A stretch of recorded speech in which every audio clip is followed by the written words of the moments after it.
Do you ever feel like you have to put your decisions on hold when Mercury's in retrograde? Well, let's talk about that.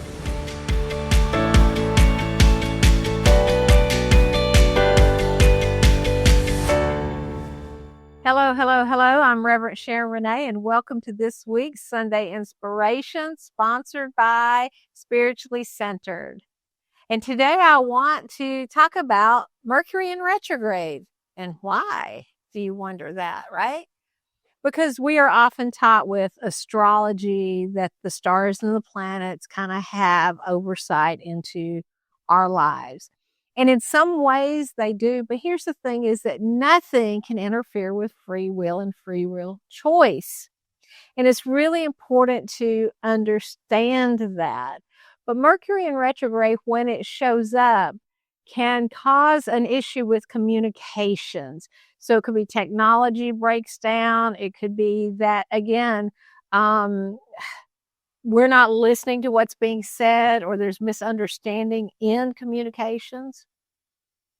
But what it's doing and what it can do, if we look at it this way, is that it can teach us something. One is that it might be really showing up when Mercury is in retrograde, but it's actually always showing up. We're just not noticing it as bad, and we don't have anything to blame it on, right? So Mercury in retrograde, if you are in that place and there are starting to be conflicts and you're recognizing that Mercury is in retrograde, gives you the opportunity to say, okay, what do I need to clean up about me? What do I need to have patience with? Where do I need to back off? Am I pushing my control into situations, trying to make them happen?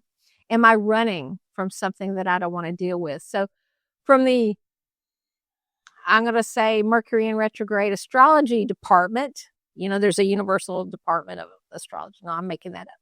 But it's like, from that perspective, Mercury in retrograde can make communications more difficult. But it also represents a time for reflection for past issues. Now, from my perception and from a metaphysical perception, that reflection gives us that opportunity that we are in the middle of that conflict of communication to look and say, where's this shown up before? And have I cleaned up my business yet? So if we're always running from ourselves and running to try to start something new, but we haven't cleaned up or changed the pattern of what has happened, it follows us. All right. Now, Mercury in retrograde is coming up February 26th. So it's a good time for us to be talking about this. But I need to really explain that these outer forces do not have control over you. You have control over you. You have control of your choices. You have control of your decisions. And if you don't like to make decisions when Mercury's in retrograde, that's fine. But, every day is a decision. What am I going to have for dinner? What am I going to have for breakfast? What am I going to wear today? We're going to stay in bed till it passes. I mean, what are we doing, right? And my dad used to have this joke that in the mornings he'd say, well, it's time to look in the newspaper and see if I'm in the obituary, so I know to take my shower this morning. All right.